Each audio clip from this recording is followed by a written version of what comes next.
me siento muy orgulloso del lugar del que vengo y de lo que he aprendido ahí. Se ha puesto de moda cierta identidad de barrio, pero se lleva a que ser de barrio es ser un malote. Echo de menos como el sentimiento de pertenencia que yo tenía donde crecí. Entonces yo creo que en el barrio existe esa inspiración propia, ¿no? de una generación a la siguiente. Lo que me ha proporcionado, entre otras muchas cosas, venir de donde vengo es una perspectiva social y una conciencia de clase.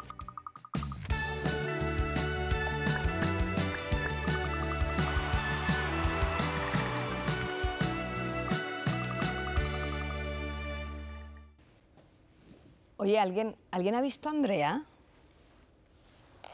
Andrea, ¿vienes ya o qué? Que ya vamos a empezar. ¿Cómo que no vienes? ¿Que te quedas en tu barrio? ¿Y que viene quién? ¿Que viene un tal? Perdón. Es que voy un poco... hola, ya estoy. Pero, Ricardo Moya. ¿Qué tal? ¿Qué ¿Cómo haces estás? por aquí? Pues... ¿Tú no tenías un podcast? Sí, pero alguien tendrá que presentar esto contigo, pues vengo yo. Pero tú sabes que hoy empezamos la 5ª temporada de Pienso Luego Actúo. Claro que sí, tú sabes que yo me guardaba los jueves por la tarde para vérmelos todos, así que mira, empieza, ya verás, que te voy a seguir. ¡Vamos allá! Vamos a ver. Ay, bienvenidas a Pienso Luego Actúo, el podcast de Yoigo sobre el cambio y para el cambio, con Ricardo Moya. Y con Mónica Carrillo, y en esta 5ª temporada vamos a conocer invitados e iniciativas que nos van a hacer pensar y luego actuar. Vamos a empezar hoy hablando de un tema que a mí me encanta, del orgullo de barrio. Muy bien, me gusta mucho. Porque el barrio... El barrio es el barrio, ya lo decimos ahí en Ah, muchos sí. otros. Y vamos con nuestros primeros invitados, que nos hace mucha ilusión empezar con vosotros esta 5ª temporada. Javi y Pablo de Boa Mistura. No necesitáis presentación, pero os saludamos y contadnos vuestro proyecto. Bueno, pues Boa Mistura somos un colectivo de artistas urbanos con raíz en el graffiti, que básicamente lo que nos dedicamos es a pintar en el espacio público, a utilizar la pintura como una herramienta de transformación de los espacios públicos. ¿Y de dónde viene vuestro nombre? Siendo de Alameda de Osuna, ¿por qué Boa Mistura? Bueno, nosotros vivimos muy cerca del aeropuerto. Entonces, a finales de los 90, cuando no existía internet y estas cosas, nos llegaban fanzines pues de hermanos, de amigos que eran azafatos y azafatas y que sabían que nos gustaba el graffiti. Entonces llegó a nuestras manos un fanzine de Brasil, de São Paulo, de los pisadores, y nos fascinó lo que vimos ahí. Entonces nos decidimos, como homenaje, poner el nombre en portugués, porque nos sentíamos más inspirados de lo que se hacía en Latinoamérica que del graffiti, digamos, pues más canónico, más neoyorquino. No, fíjate además que el hecho de los nombres, ¿no? Que sería muy más normal para la gente que si os llamarais Good Mix sería como ok, pero al ser el nombre en portugués, ¿no? Queda como un poco... ¿Por qué en portugués? Pues ¿por qué no? Claro. Sí, hemos decepcionado a muchas personas, pensando que éramos brasileños y... Sí, y cuando nos ha tocado bailar han dicho bye. O que teníais serpientes gigantes, ¿no? Sí, eso también. Bueno, tenemos también aquí a Irene Ferreiro, gracias por venir. Una actriz fantástica, y ahora estás con el mundo de la música, ahí dándole a todo. Cuéntanos sobre el barrio, ¿qué es para ti el barrio? ¿De dónde eres, de hecho? ¿De qué barrio? Pues de varios, yo creo, porque me he mudado mucho durante toda mi infancia y adolescencia. Entonces crecí en Valdezarza, Tetuán y luego la adolescencia la pasé en Villaverde. ¿Y qué dirías que caracteriza a estos barrios? Joder, pues... A ver, cada uno tiene su propia cultura, su propia comunidad, pero para mí de pequeña lo que era especial de mi barrio era la dehesa de la Villa. Tener un parque gigante, no sé, era increíble. Es la envidia, ¿no? Qué bueno, claro, tener un parque donde jugar. De pequeño era la envidia máxima. Ay, Ricardo, todavía se me hace raro verte aquí. Pues ya, pero me está gustando, me está gustando. Bueno, además de Ricardo, otra de las novedades de esta temporada va a ser los datos que nos trae Inés @inusual. Vamos a ver qué nos explica del orgullo de barrio. Cuéntanos. ¿Tú sabes cuando vas paseando por una calle y dices, si yo viviera aquí seguro que entro a este bar y Antonio sabe cuál es mi pincho favorito? Cada vez es más difícil andar o vivir en lugares como estos, porque últimamente el mundo está muy acelerado y la gentrificación está a la orden del día. Puede ser que cuando digas que eres de barrio a la gente se le vengan a la cabeza mitos y estereotipos que al final llevan a una estigmatización. La despersonalización de los barrios cada vez es más común, sobre todo en ciudades turísticas. Por ejemplo, en el barrio de la derecha del Eixample de Barcelona ha pasado de tener 71.000 vecinos a 44.000, puesto que ahora todas esas casas son viviendas absolutamente inasequibles o pisos vacacionales. Según el INE, el 18% de los barrios considerados marginales tienen menor acceso a recursos como educación, sanidad o transporte. Pero no se nos puede olvidar que al final la solución a casi todos los problemas de las personas son otras personas. El Arts Council England ha publicado varios artículos que demuestran que en los barrios en los que se ha hecho inversión en espacios en los que los vecinos puedan interactuar y tener una vida vecinal, mejora muchísimo la calidad de vida. Es por esto que surgen este tipo de iniciativas en diferentes lugares. Por ejemplo, en Madrid está Boa Mixtura, que es un colectivo artístico madrileño que se dedica a transformar barrios a través del arte colaborativo. Porque ¿qué puede haber que sepa más a barrio y a comunidad que sentarte con tus vecinas a admirar un buen mural que han pintado todas juntas? ¿Cómo es Inés? Hombre, pues una máquina. Pues nuestra mejor colaboradora, la más chula y que se va a quedar con nosotros toda la temporada, como, bueno, ya veremos. Bueno, a mí me tienen que decir luego si me dan el aprobado o no. Tú estás a prueba. Vamos a hablar, qué bien ha explicado ella, vamos a hablar de esa diversidad, de ese orgullo de barrio. Empezamos ya con el pienso en este momento y me gustaría saber eso de, ¿qué os hace sentir a vosotros de barrio? ¿De qué os sentís más orgullosos, Javi? Bueno, pues de ese sentimiento de pertenencia, ¿no? De la humanidad que tienen los barrios, ¿no? Esos sitios donde se agarra la vida con las dos manos, ¿no? Donde te apoyas en tu vecino, en tu compañero, ¿no? Esas cosas que quizá en las ciudades, en esos centros de las ciudades es más difícil, ¿no? En los barrios, en las periferias, pues está como esa humanidad está más a flor de piel, ¿no? Entonces yo siempre me siento muy orgulloso del lugar del que vengo y de lo que he aprendido ahí, ¿no? Sitios donde pues, a veces hemos tenido una falta de cultura. Nuestro barrio es el Distrito 21, el último de todos en Madrid. Ahí no había conciertos, no había exposiciones, no había conferencias, ¿no? Y sin embargo, la calle ha sido un centro cultural improvisado, ¿no? Del que han salido músicos de primer nivel como Leiva, o como los Idecars, o como Buenas Noches Rose, o como tanta gente, ¿no? Muchos grafiteros, gente, o sea, y eso es lo que nos hace pertenecer a un lugar, ¿no? Y apoyarnos, crear esa red entre unos y otros. Bueno, y seguramente eso es lo que ha hecho que sigáis vosotros, porque al final sois los amigos del barrio, que habéis ido creciendo y decías tú, esa falta o esas carencias las habéis convertido en virtud, porque al final seguís, además de hacer todo el arte urbano que hacéis, le seguís haciendo los discos, los álbumes a Leiva y seguís participando como los chavales de barrio que seguís siendo, ¿no? Sí, al final es que es verdad que nuestra circunstancia concreta tenía esa particularidad, ¿no? La Alameda de Osuna en los años 90, 90, principios de los 2000, era una isla, ¿no? Realmente estábamos encorsetados entre el aeropuerto, las autovías, el Parque Juan Carlos, no había metro. Entonces salir de nuestro barrio era una odisea. O sea, yo recuerdo ir al centro, era casi un viaje organizado que tenías que hacerlo y que ya echabas el día y hacías todo lo que no podías, pues ir al cine, comprar discos, comerte una hamburguesa y ir a unos recreativos y que te atracaran 20 veces en el metro desde Canillejas hasta Gran Vía, ¿no? Entonces, como que eso hizo que nos tuviéramos que inventar nuestro propio ocio y se generó además como un tejido contracultural muy punk y muy transversal, ¿no? En el que nos juntábamos pues, los que estábamos aprendiendo a pintar graffiti en unas vías abandonadas que atravesaban nuestro barrio y que daban servicio al aeropuerto. Ahí nos juntábamos los que pintábamos graffiti, los que rapeaban, los que tocaban la guitarra, los que tocaban los tambores, y ahí nadie se cuestionaba, ¿no? O sea, no había este rollo de las tribus urbanas, de no, yo me junto con los míos que hacen graffiti. Ahí estábamos todos mezclados y al final pues, se generó como un cóctel que a día de hoy es muy vigente, ¿no? Como el romper esas barreras de los grupos sociales. De pronto ahí está ocurriendo de una forma muy orgánica, ¿no? Y eso ha hecho que a día de hoy pues todavía sigan ocurriendo estas cosas, pues como que hagamos el arte de Leiva, o que nosotros hagamos una pieza documental y Leiva nos haga la música, o que Idecars nos llame para otra cosa. O sea, al final se ha generado esto de una forma muy orgánica. ¿Qué diríais que es ser de barrio? ¿A ti qué te viene a la mente cuando oyes ser de barrio? La identidad de barrio. No sé, supongo que también depende del barrio en el que hayas crecido, va acompañado de unas cosas, tanto para ti personalmente como para la gente que te percibe.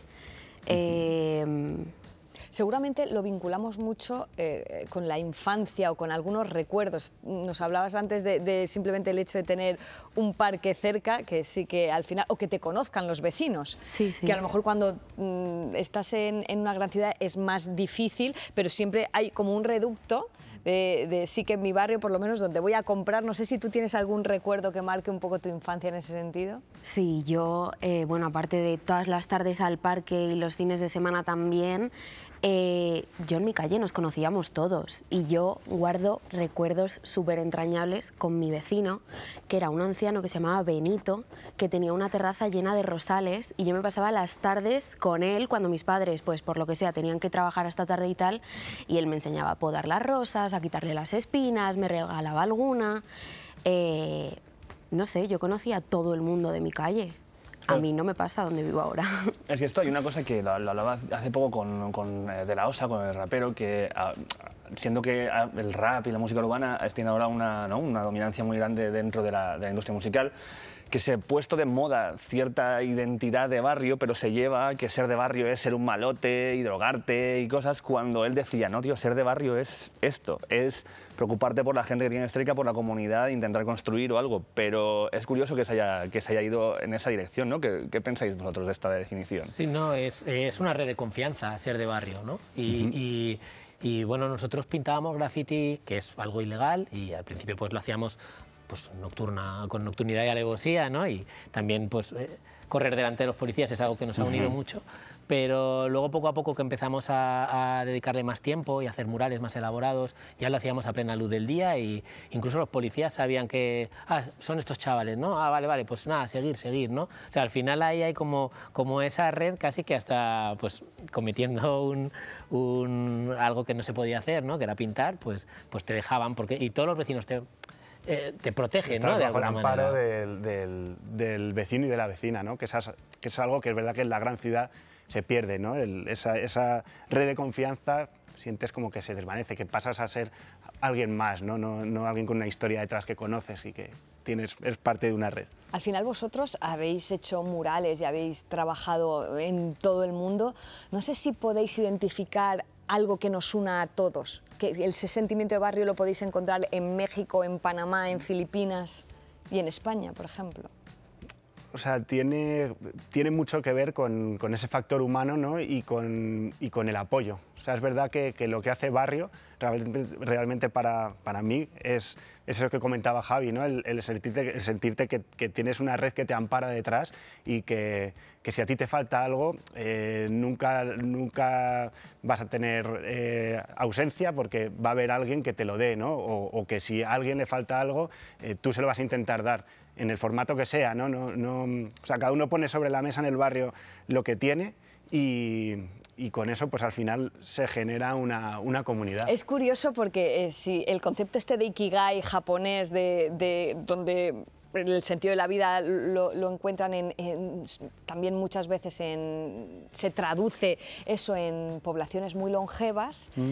Uno de los elementos que hay, además de, por supuesto, de moverte y de estar activo y demás, era el tener una red de apoyo, una red de confianza, de comunidad, que eso es lo que nos da. No sé si, por ejemplo, en tu caso ahora es más difícil encontrarlo a nivel de tu vecino al lado y la red de confianza es más a través de WhatsApp y de amigos. No sé si aún así tú te esfuerzas en conseguir que haya gente de confianza, decir, si me pasa algo, poder llamar a la vecina al lado. Yo lo intento. También creo que por haber crecido en algo así, me sale a mí de manera natural el conocer a mis vecinos y los conozco, pero porque me he esforzado por ello. Yo hablo con mis amigas y no saben quién vive en la puerta de enfrente. Total, ¿sabes? pasa mucho eso. Si no tienes tú la iniciativa un poco, y también por parte del resto, no vas a ir tú en plan de majo y que el resto se la sude, ¿no? Pero... Sí, me voy a poner yo un poco existencialista. Me habéis traído aquí, pues yo voy a hacer las mías, ¿vale? ¿El barrio crea a la persona o son las personas las que crean al barrio? Cuando miréis al espejo, ¿qué barrio veis? Se está descojonando. Es buena, ¿eh? Mira que estás de prueba, ¿eh? Bueno, pues ya. No, pues puede haber un poco de las dos, ¿no? O sea, por supuesto, el contexto en el que te crías, ¿no? Y en el que te vas formando como persona y del que te vas inspirando de todo tu alrededor, pues marca por un lado, pero luego pues son esos actos individuales los que construyen también, ¿no? Pues la identidad de ese lugar, ¿no? Yo creo que hay un poco de los dos. Sí, yo creo ahí nosotros una cosa que nos marcó tanto artísticamente como personalmente, una residencia artística que hicimos en Sudáfrica, en Ciudad del Cabo, en un contexto de barrio periférico con una problemática de bandas de violencia tremenda. Y ahí en el estudio que nos alojábamos había una frase escrita en la pared que decía "Inspire yourself to inspire each other to inspire a change", algo que nosotros hemos traído ahora a nuestro estudio en Vallecas y te hemos puesto, y creo que habla un poco de eso, ¿no? Al final uno se inspira de lo que vive, le construye y lo que te hace ser, a su vez inspira luego al resto, ¿no? Entonces sí que yo lo siento como un círculo energético, ¿no? En el que lo que eres, lo que haces, dónde vives, te construye y a su vez tú aportas a ese lugar luego algo que lo hace ser, ¿no? Entonces como que es un círculo infinito, ¿no? Que creo que las dos cosas se aupan una a la otra. Sí, porque en ese lugar hay una cosa bonita también, un vecino. Al principio nosotros estábamos muy atemorizados porque pues era un lugar violento, muy violento, ¿no? Y no encontrábamos dónde pintar. Y un vecino nos dijo, pintar en mi pared, porque pequeñas acciones pueden generar grandes cambios, ¿no? Y le dijimos, bueno, pues mañana te traemos lo que vamos a pintar. Me da igual, porque cualquier cosa ya va a suponer un cambio en este lugar, ¿no? Entonces, es verdad que los barrios se construyen a partir de esos pequeñitos cambios, ¿no? ¿Tú qué te reías, Irene? Que te ha parecido demasiado No, me gusta tu faceta filosófica. Ah, bueno, gracias. No, estoy de acuerdo con lo que han dicho. Yo creo que es ambas a la vez. Obviamente, nacer en un contexto socioeconómico concreto va a marcar quién eres tú como persona. Pero también son las personas que conforman ese lugar quienes son capaces de crear un cambio en él. Otra de las novedades de esta quinta temporada de Pienso Luego Actúo es que vamos a recibir audios de la audiencia lanzando preguntas, así que vamos con el primero. No paráis de inventar.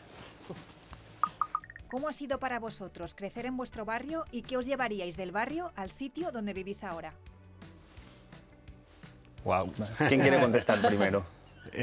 Bueno, pues tomamos la palabra. Venga. A ver, yo siempre pienso que cada uno guarda su propia experiencia y su propio recuerdo del barrio y yo pienso que muchas de las cosas que me querría llevar tienen más que ver con recuerdos y con momento vital puntual que con cosas tangibles, ¿no? Cosas, yo ahora mismo al barrio, hace ya muchos años que no vivimos en la Alameda, pero obviamente vamos prácticamente todos los fines de semana, mantenemos mucha gente allí y el barrio en sí, el barrio ha cambiado mucho, ¿no? Principalmente desde la llegada del metro, al final pues sí que uno siente como que ha cambiado.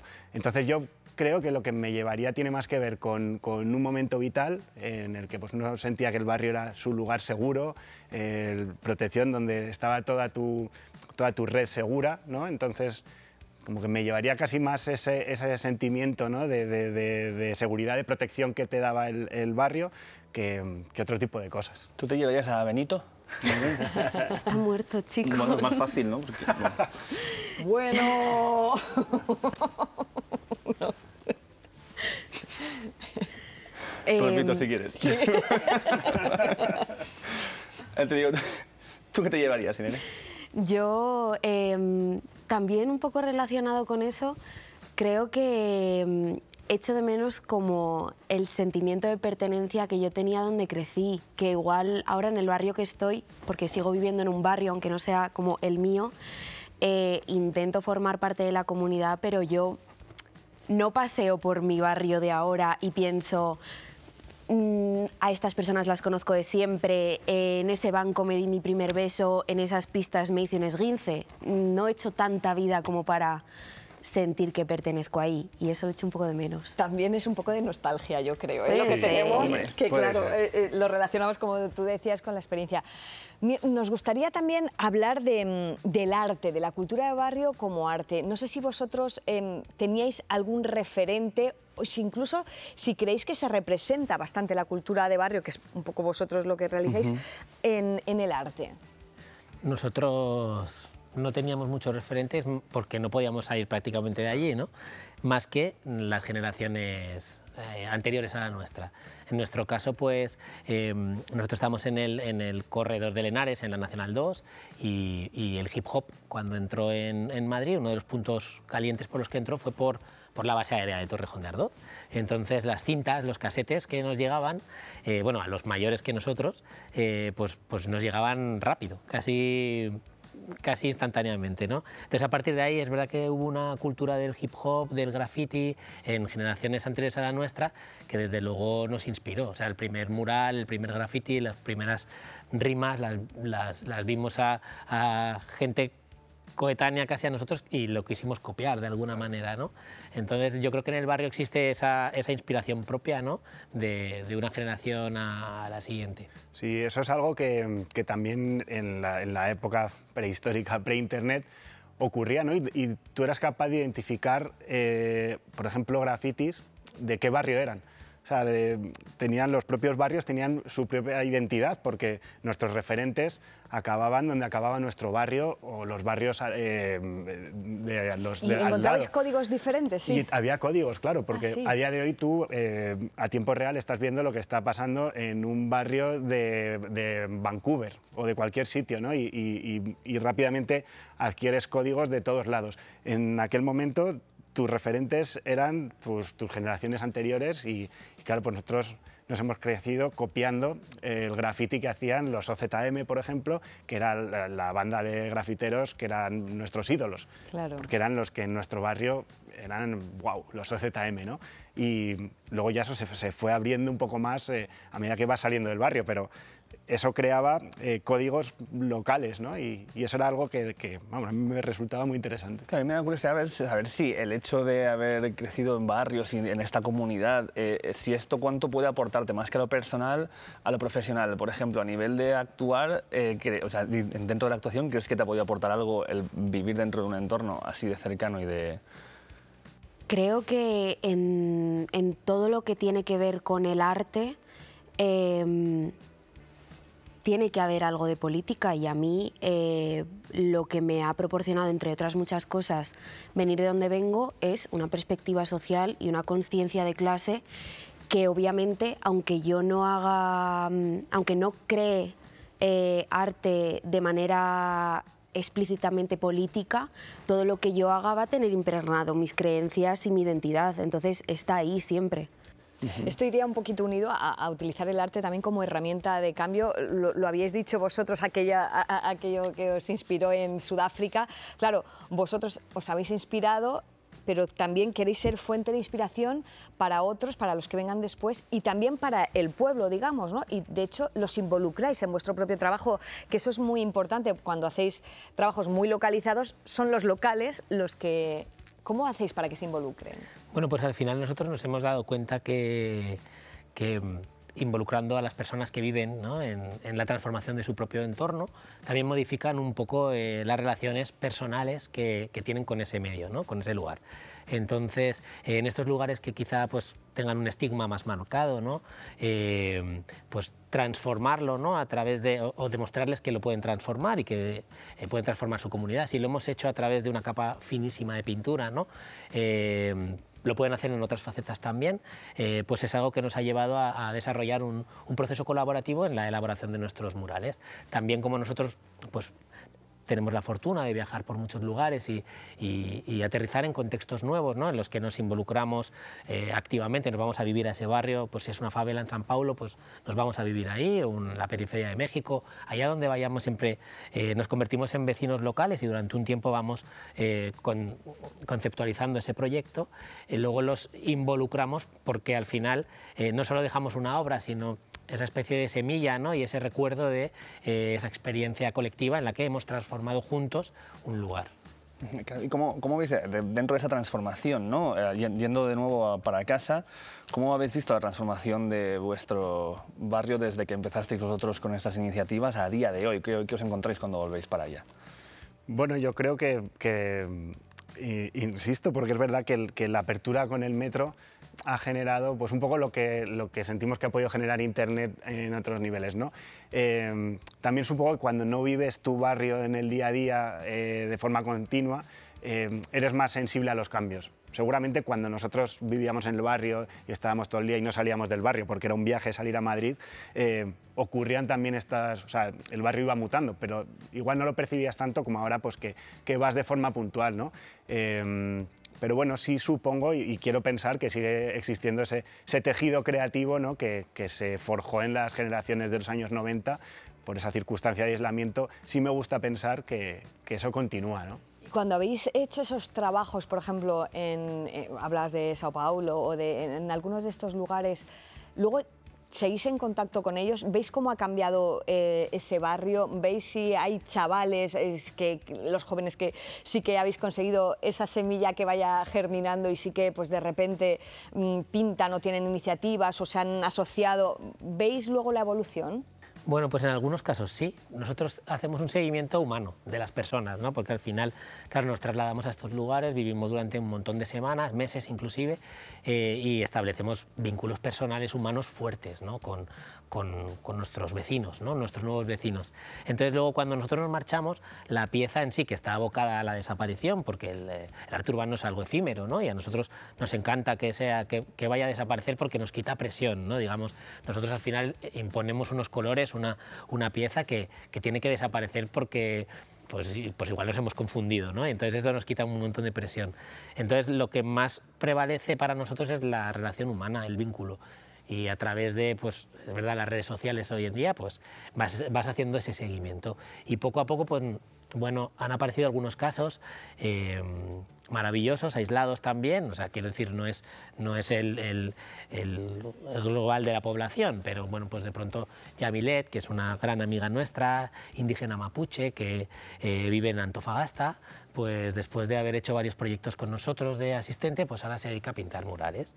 O Cleofas, que es un hermano nuestro que tenemos en Kibera, en Nairobi, pues inició una startup en su barrio que se llama como el mural que nos ayudó a pintar, o que pintó él también, ¿no? Y para dar empleo, ¿no? Entonces al final como que esa inspiración es una flecha, ¿no? Que nos va conectando y atravesando a unos con otros, ¿no? Y bueno, nunca sabes, pero pues hay que plantar la semilla. Claro, hablando de la parte de cómo afecta a la gente joven, ¿a ti qué te pilla más cerca lo de la juventud? De hecho, porque estás ahí. ¿Qué recuerdas? ¿Te viene alguna cosa que se hicieran como actividades o cosas en el barrio cuando eras pequeña que haya podido generar como, aparte de comunidad, pues inspirar a la peña a hacer cosas? Pues desafortunadamente no.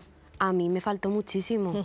O sea, yo de hecho con todo el tema de la interpretación no tuve nada en mi barrio, yo lo tuve que buscar todo fuera. Además, llegó un momento en el que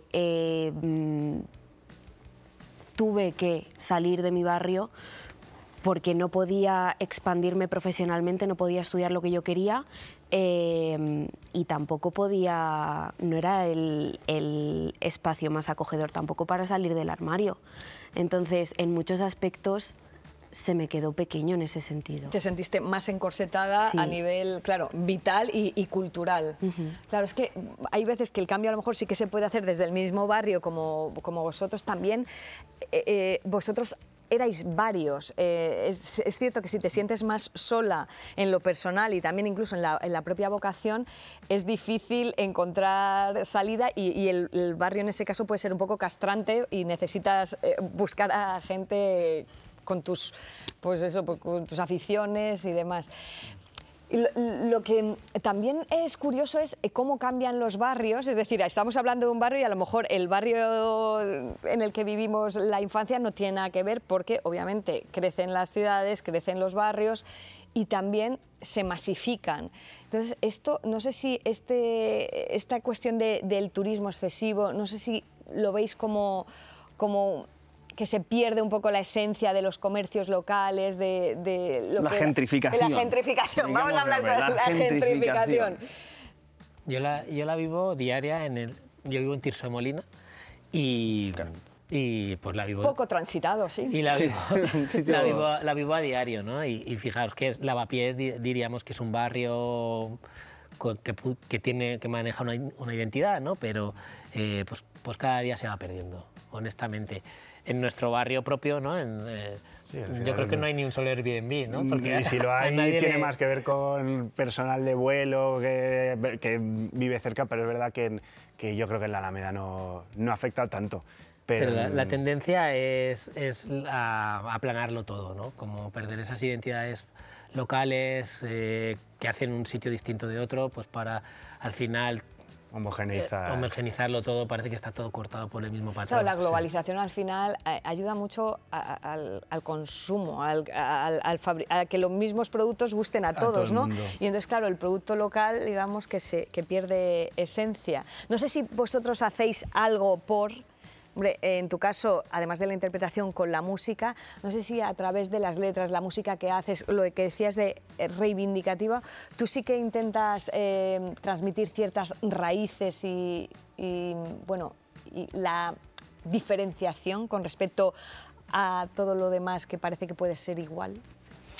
A ver, yo siento que los géneros musicales con los que yo me he criado, que son 100% urbanos, es de lo que bebe la esencia de lo que canto yo a día de hoy. Entonces, aunque no haga música directamente política, 100% lleva ese sello, ¿sabes? De dónde me he criado, dónde he crecido y quién soy yo como persona. Aquí hay un tema... Perdón, ¿sí vas a decir algo? No, que creo que al final el arte es verdad que es una herramienta muy potente para reivindicar las identidades locales, ¿no? Y en nuestro caso, por ejemplo, que además el arte urbano está anclado en un lugar, es como una herramienta muy potente para reafirmar la historia de los sitios, ¿no? Y en nuestro caso concreto, por ejemplo, siempre intentamos diseñar o conceptualizar las obras en el lugar y utilizando pues estas relaciones con los vecinos que van a convivir con la obra para ver el lugar a través de sus ojos, intentar hacer obras que tengan sentido en ese sitio, ¿no? Entonces, el arte, la música, por supuesto, la pintura, son herramientas muy buenas para reivindicar, ¿no? y para que sirvan de altavoz, ¿no? De lo que pasa en los barrios y en las comunidades. Y sobre todo que es algo genuino, ¿no? Que la creación artística es algo genuino, localizada, pues cada uno de nosotros influenciados por lo que sea, pero tenemos nuestra propia voz, ¿no? Y eso pues va construyendo también la identidad de los barrios, ¿no? Digamos que sería contra, ¿no? Esa homogenización global. Claro, es que aquí hay una cosa que estaba pensando. Como los barrios sí que son un espacio físico, pero también con la era digital empiezan a aparecer una especie de algo que podríamos llamar los barrios digitales, ¿no? Que tú decías antes que tú podías ver por las pintadas de dónde era la persona que estaba pintando porque tenían todos una misma forma. Y ahora creo que eso puede pasarle a un chaval de Albacete con uno de algún lugar de Suiza porque ambos están dentro de este concepto cultural que transgrede las fronteras, ¿no? Entonces me gustaría pensar un poco también dentro de esta de mis pájaras. ¿Cómo que si convive esto, el barrio digital, el barrio conceptual con el barrio físico? ¿Cuánto una cosa impregna a la otra? No sé si se entiende lo que sí. Sí. Vale. Joder, yo creo que tener al alcance en redes sociales como tantas realidades diferentes nos educa un montón, pero también nos está aislando. O sea, está el concepto en redes sociales de comunidad que es completamente falso. Tú estás siguiendo a una persona y no estás interactuando ni con esa persona ni con el resto de seguidores de esa persona. Te estás encerrando al final en tu echo chamber, que se dice, ¿no? En tu algoritmo propio, y es súper individualista. Creo que tenemos una súper buena oportunidad de conectar en un lugar físico con personas a nivel tangible en el lugar en el que vives. Obviamente hay muchas más maneras de hacer comunidad, pero tienes una ahí mismo, que es que no te tienes que mover, y eso es lo que se tendría que recuperar. Bueno, a lo mejor sí que sirve para saber que hay más personas que piensan como tú, que sienten como tú, o que puedan ser fuente de inspiración, que es lo que a lo mejor hace unos años nos podría faltar, pero no quedarte en eso, es decir, salir a la calle y entonces decir, oye, pues vamos a hacer esto y vamos a organizarnos, o vamos, ¿no?, a hacer un taller de teatro, vamos, ¿no?, y a juntarnos con una banda, lo que sea, para poder poner ese arte en movimiento, ¿no? Claro, porque que se hagan globales estas cuestiones culturales es porque tiene que haber un lugar donde se está generando esta cultura, y ese lugar tiene que ser un sitio donde puedes compartir con la gente. Claro, o deslocalizadamente, ¿no? En la red es deslocalizado todo, sí, y a partir de ahí efectivamente tú conectas con otras personas con tus mismos intereses de bicho raro, vamos a decir, y de repente pues no te encuentras solo en ese sentido, pero es verdad que falta la tangibilización, ¿no?, con la que nosotros nos hemos criado, pues eso, en estos barrios de los 90, los principios de los 2000, en la que tangibilizabas todo eso en algo que repercutía en pues tus vecinos, ¿no?, en tus contemporáneos. Y ahora pues es verdad que tenemos existe ese riesgo, ¿no?, de que se quede todo en un lugar tan etéreo que luego no tiene un aterrizaje físico real. Sí, cuando además llamamos... O sea, es verdad que el lenguaje es... Vamos, el lenguaje obviamente es importantísimo siempre y es muy peligroso cómo manejamos los términos, ¿no? Y creo que por ejemplo, el concepto de amistad, que es algo que tiene mucho que ver, yo creo, con los barrios, ¿no? Y la amistad tenía unas connotaciones y una serie de atributos que ahora creo que se están perdiendo, ¿no? Porque qué fácil es decir, es mi amigo en tal red social.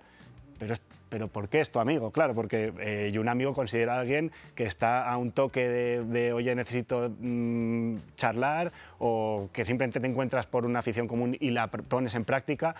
De pronto como que hay muchos términos que creo que tienen que ver con la comunidad y con bueno, pues con el barrio, que se han ido como pervirtiendo un poco. Bueno, la convivencia. Nos falta convivencia, bueno, que al final empezar, es lo que es claro, intrínseco a que tengamos una vida social plena. O sea, que la otra es complementaria, está muy bien, pero es cierto que estar con un amigo comiendo pipas 2 horas te hace hablar de lo divino, de lo humano, tener proyectos, tener planes, llorar y reír. Eso es, entonces, sí, tal cual. También... Y tú hablabas de comunidad, y es verdad que el concepto de comunidad, cuando se asocia, yo tengo una comunidad muy fiel o muy grande en la red social, pero cuando piensas que es la comunidad y cuando tú te has criado o cuando has visitado, como en nuestro caso hemos tenido la suerte de visitar muchos barrios, muchas periferias, y cuando comprendes, o por lo menos como tú entiendes la comunidad y ves cómo ese término ahora se asocia, pues gente que me sigue, pero la comunidad es recíproca, ¿no? Al final no es unidireccional, y que haya mucha gente que me sigue, pero igual no saben nada de mí o yo no sé nada de ellos. No sé, hay un peligro ahí con los términos. No digo que no esté bien y que creo que es muy lícito y muy válido, y útil.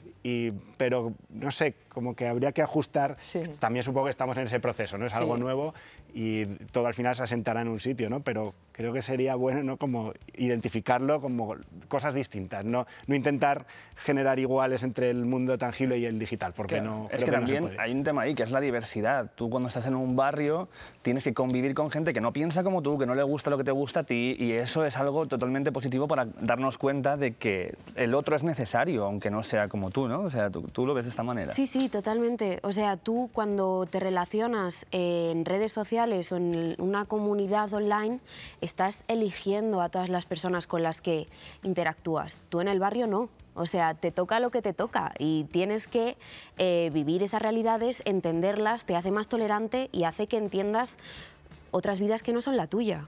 Sí. Hablamos antes de la educación, de la importancia de la educación. Me interesa mucho también cuál es el papel de las instituciones educativas para promover la participación de... Pues eso, sobre todo de los chavales jóvenes que van a ser el revulsivo para que realmente ese barrio tire para adelante. Pues todos estos conceptos, ¿no?, más de la participación, de lo colaborativo, de hacernos parte de algo a todos, yo creo que son bastante contemporáneos, ¿no? Que incluso las instituciones los están empezando ya en estos últimos años, década, vamos a decir, máximo, lo está empezando a incorporar, ¿no? A través de consultas ciudadanas y bueno, de alguna manera generas pues un tejido social pues más cohesionado, ¿no? Porque si no te sientes que estás totalmente al margen, ¿no? Y especialmente en los barrios, ¿no? Donde existe a lo mejor un desamparo institucional, un abandono, cosas que nosotros nos hemos encontrado físicamente cuando hemos aterrizado en alguna comunidad en el Paraguay, pues es que pues no tienen confianza en que su barrio vaya a evolucionar, su comunidad vaya a evolucionar, porque les han dicho tantas veces que les van a hacer un cambio estructural y no ha pasado, ¿no? Entonces cuando nosotros llegamos y de repente sí llevamos a cabo lo que les hemos dicho, que es un mural, un proyecto artístico, pues se generan esos vínculos de confianza que ahora por fin pues las instituciones han empezado a incorporar y que yo entiendo fundamentales, ¿no? Para construir la sociedad contemporánea.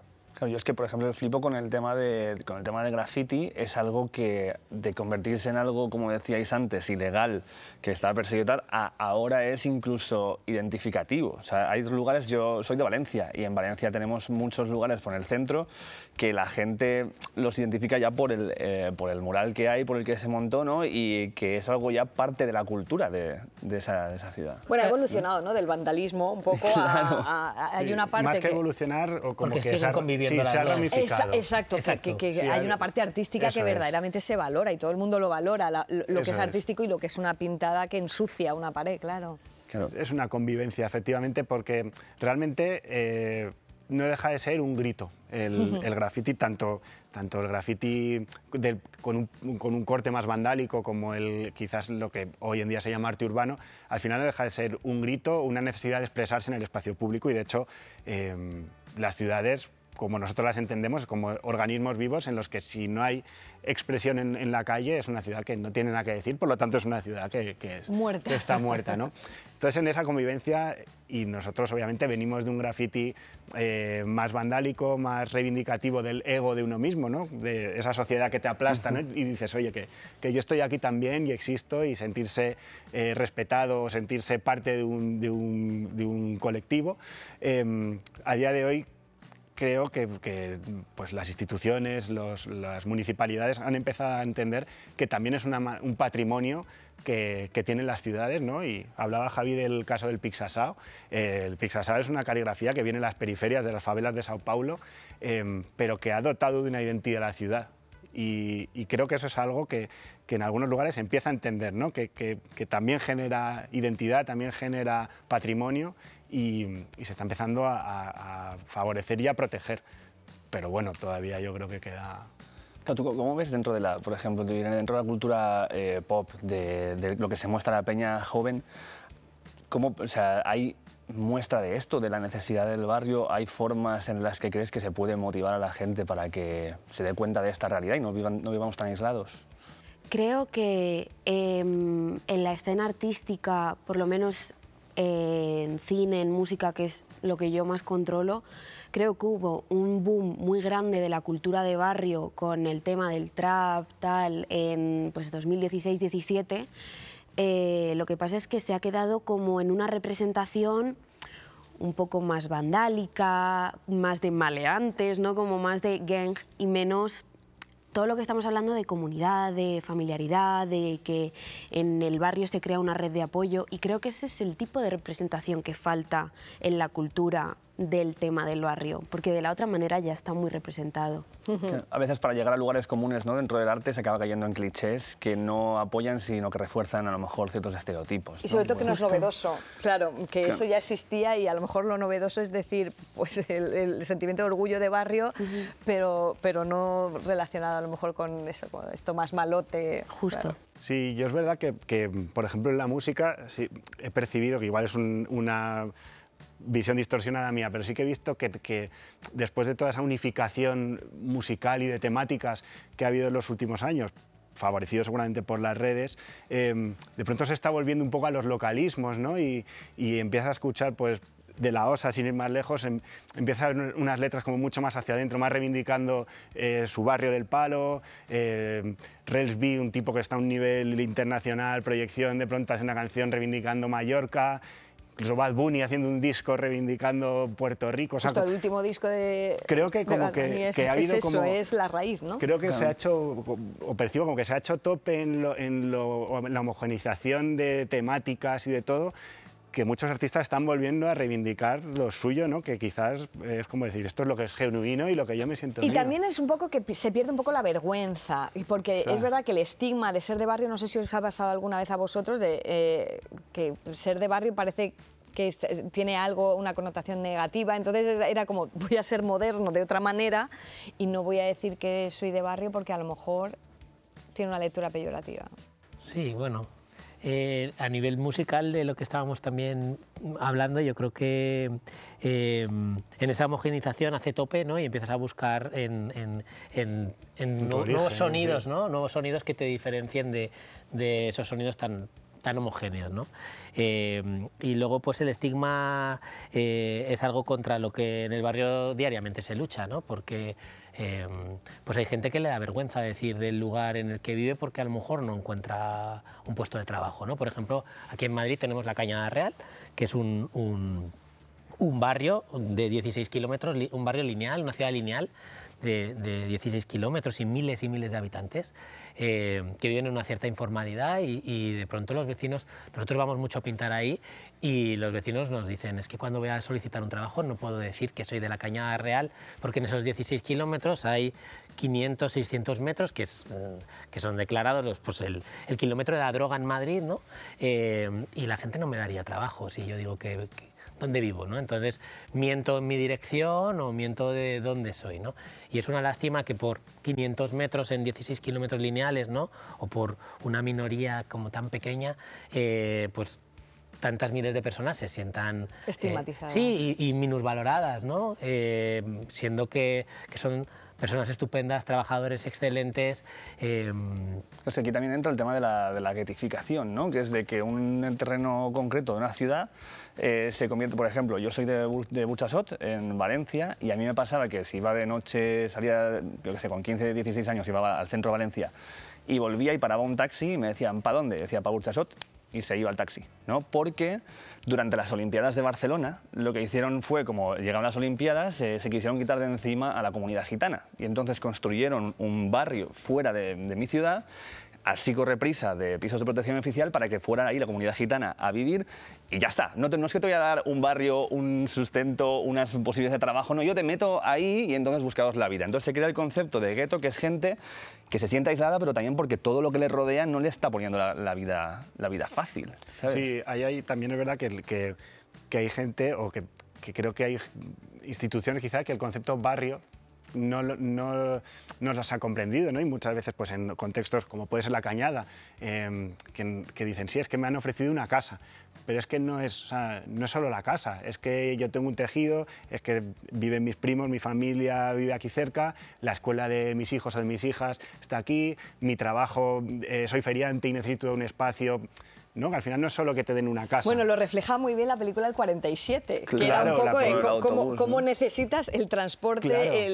Y claro, si no te llegan productos tampoco puedes tener comercio. Y estaba muy bien representado como para formar un barrio pues tiene que haber servicios. Tiene que haber y para tejido. eso tiene que haber inversión. Y para eso tiene que haber conciencia de que lo público tiene que entrar ahí también. Eso Claro. es, sí, que en barrio no son solo casas, que es todo lo que rodea y los servicios y lo que hace barrio al final tiene que ver con otras cosas Mira, también. justo lo que hablábamos antes, ¿no? Una pieza de cultura popular que habla de esto, ya no solamente de las necesidades de un barrio, sino de cómo nace un barrio, que es gente que dice, aquí. Sí. Sí, sí. Y ahí se pone. Bueno, vamos a escuchar otra pregunta que tendrá que hacer nuestra audiencia, que ya vamos terminando. Venga. Os quería preguntar si habéis notado que este estigma influye en los propios vecinos, es decir, ¿la gente tiene reparo en decir que es de barrio? Mira, justamente lo que estábamos hablando, sí, pues... Veníamos ahí, o sea, que está Eso, respuesta en sí mismo. eso está a la orden del día, ¿no? Y normalmente muchas de estas periferias que se generan en lugares ambientalmente sensibles, ¿no? En sitios en los que pues quizás no debería, o la ciudad no se planifica para evolucionar. Estoy pensando ahora en Latinoamérica, pues en todas estas casas que suben por los cerros, ¿no? Y toda esa gente que vive con ese estigma, ¿no? Que no puede decir de dónde es o dónde vive, ¿no? Porque se le cerrarían las puertas. Nunca tampoco nos ponemos en ese lugar, ¿no? Y es gente que se ubica en un lugar lo más cercano posible a un puesto de trabajo o a una posibilidad, ¿no? De evolucionar como persona. Incluso viviendo de contextos más desfavorables, ¿no? Eso también. Sí, lo importante que es también que haya referentes que hayan salido de ahí, porque ahora me viene a la cabeza, hablabas de eso, me he ido a las favelas y, por ejemplo, Giselle Bündchen, que salga una top model Claro. que ha conseguido trabajo, que ha conseguido ese éxito social, saliendo de ahí dices, qué bien que haya referentes que sí que digan, oye, que yo soy de barrio y se puede conseguir y reivindiquen también sus orígenes. Bueno, también hay otro estigma, por otro lado, que yo conozco peña que no dice que es del barrio Salamanca para no quedar como un pijo delante de gente que es más de... ¿sabes? De más Sí, porque el estigma, claro, los prejuicios hay en todos sitios. Sí, es verdad que ese estigma existe también. Pues vamos ya al actúo, ¿te parece? Venga, vámonos. Llegamos a nuestra parte favorita. Bueno, todas son favoritas, pero esta me encanta porque después de pensar hay que actuar y eso es muy importante. Y para eso Irene nos va a ayudar. Ahí tienes tu cámara, lanza el alegato para colaborar con esta iniciativa con Movistar. Vale, yo creo que hemos hablado de cosas muy importantes. Creo que a nivel individual, por favor, necesitamos involucrarnos un poquito más en la vida de nuestros barrios y creo que un paso maravilloso para empezar es promover y apoyar iniciativas tan guays como la que estáis haciendo, que ojalá hubierais estado en mi barrio cuando yo era pequeña. No sé qué más deciros. Pues maravilla, maravilla. Es que el resto... que nos lo cuenten ellos. Claro, ya, sí, bueno, resumen. Exacto, dentro de todo lo que hemos hablado y de las cosas que habéis hecho y las iniciativas, ¿cómo puede hacer la gente para colaborar? Bueno, deciros, por supuesto, que ya sabéis que compartir esto ya es colaborar para que la gente sepa más sobre todo lo que hablamos aquí. Podéis entrar en nuestras redes sociales, en Pienso Luego Actúo, pero aparte de eso, ¿qué nos diríais de cosas para que la gente pueda apoyaros? Bueno, realmente a nosotros lo que más nos ayuda es cuando abrimos procesos participativos, ¿no? Para que la gente de forma voluntaria pueda venir a colaborar y ayudarnos en los proyectos, pues qué duda cabe, cuantas más manos, al final pues más comunidad se hace y los proyectos pues tienen más carga. Entonces, invitaros a todos y a todas a participar en nuestros proyectos cuando sea posible. Nosotros lo solemos decir en redes, ¿no? Cuando estamos haciendo un proyecto, dónde estamos y si hay algunas de estas jornadas en las que se pueda pintar, pues que todo el mundo está invitadísimo a ayudarnos. Además es que es muy fácil porque solamente tienen que llevar una ropa que se puedan manchar y venir con buena onda. Bueno, y ellos no lo dicen porque les da apuro, pero también en su web, también una tienda hay online. Cositas, hay una tienda para que ellos se puedan ir autofinanciando porque sus proyectos pues baratos tampoco son, entonces hay que pagarlos. Bueno, eso también. Muchísimas gracias por venir. Arte, sí. Muchísimas gracias por tu música, por tu interpretación. Qué bien, cuánto arte. Luego mucha nosotros gente, estamos para compensar. A ver si se nos pega algo. Bueno, ¿qué? ¿Cómo te has sentido? Bien, yo creo que estoy... Yo creo que estoy. ¿Te sientes? A ver, dicen que sí, que me quedo. Sí. Vamos. Ay, qué bien, yo estoy feliz. Ven aquí, ven aquí. Gracias, pues nada, mi nuevo compañero. Un besito, Andrea, te echaremos de menos, pero oye, Sí, Ricardo. no hace falta que vengas tampoco. Que nada, nos despedimos. El podcast, esta quinta temporada, Sí. Pienso Luego Actúo. Eso es. El podcast de Yoigo sobre el cambio y para el cambio. Eso es. Nos vemos, gente. Un besito, Chao, adiós. chao. Chao.